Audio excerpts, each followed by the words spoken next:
বিএনপির গুলশান কার্যালয়ে আছেন সহকর্মী মাহিলা ইসলাম, যুক্ত হচ্ছি তার সঙ্গে।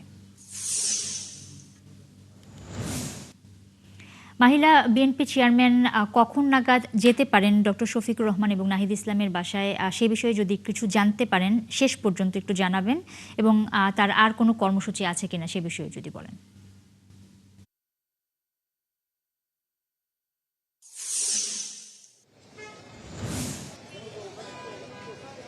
নুসরাত, আপনাকে ধন্যবাদ। যেমনটি বলছিলেন, বিএনপি চেয়ারম্যান তারেক রহমান বেলা 12টা 20 মিনিটে এই গুলশান রাজনৈতিক কার্যালয়ে এসেছেন।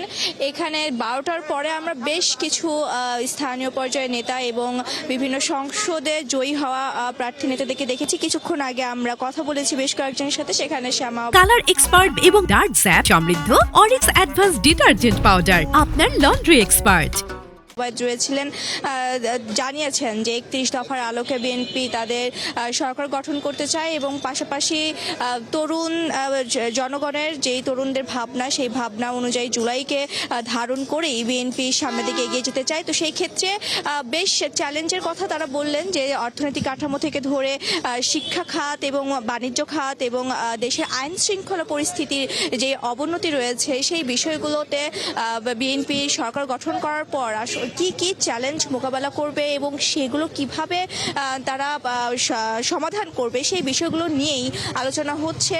এবং কয়েকজনের সাথে কথা বলেছি, তারা নিজ নিজ এলাকায় তাদের কি কি সমস্যা রয়েছে এবং নাগরিকের জননিরাপত্তা থেকে ধরে এবং এলাকাগত যে সমস্যাগুলো, সেগুলো কিন্তু আজকে এসে তারেক রহমানের সাথে খোলা মনায় তারা আলোচনা করেছে। এই সকল বিষয়ের উপর ভিত্তি করে পরশু তারা শপথ গ্রহণ করবেন, মন্ত্রিসভা শপথ গ্রহণ করবেন এবং সেখানে কে কে মন্ত্রী হচ্ছেন এবং কে কে এই চ্যালেঞ্জ গ্রহণ করে নতুন সরকারের যেই নতুন মন্ত্রিসভা সেখানে একটি ভূমিকা পালন করতে পারবেন, সেসব বিষয় নিয়েই এখন শেষ পর্যায়ের আলোচনা চলছে।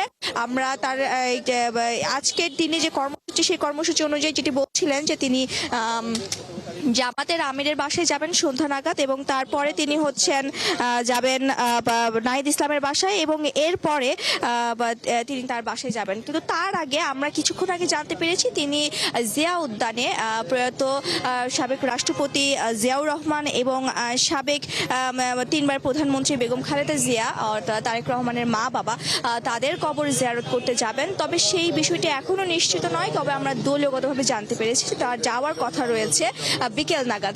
সেখান থেকে তিনি হয়তো ডক্টর শফিকুর রহমানের বাসায় যাবেন। তো এই যে তরুণ প্রজন্মের ভাবনা এবং বিরোধী দলদেরকে সাথে নিয়ে বিএনপি চেয়ারম্যান তারেক রহমানের যে ইতিবাচক নতুন যে রাষ্ট্র গঠন এবং নতুন যে উদ্যোগ, সেই বিষয়টিকে দলের তৃণমূল নেতাকর্মী থেকে ধরে কেন্দ্রীয় নেতারা যারা রয়েছেন তারা প্রত্যেকেই এটিকে সাধুবাদ জানাচ্ছেন এবং সেই দিকেই আসলে সবাই এগিয়ে যাওয়ার কথা বলছেন।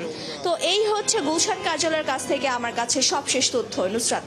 মাহিলা, অনেক ধন্যবাদ আপনাকে। আপনার কাছ থেকে অনেকগুলো গুরুত্বপূর্ণ তথ্য আমরা জানলাম। দর্শক, বিএনপির গুলশান কার্যালয়ের সামনে থেকে যুক্ত হয়েছিলেন সহকর্মী মাহিলা ইসলাম।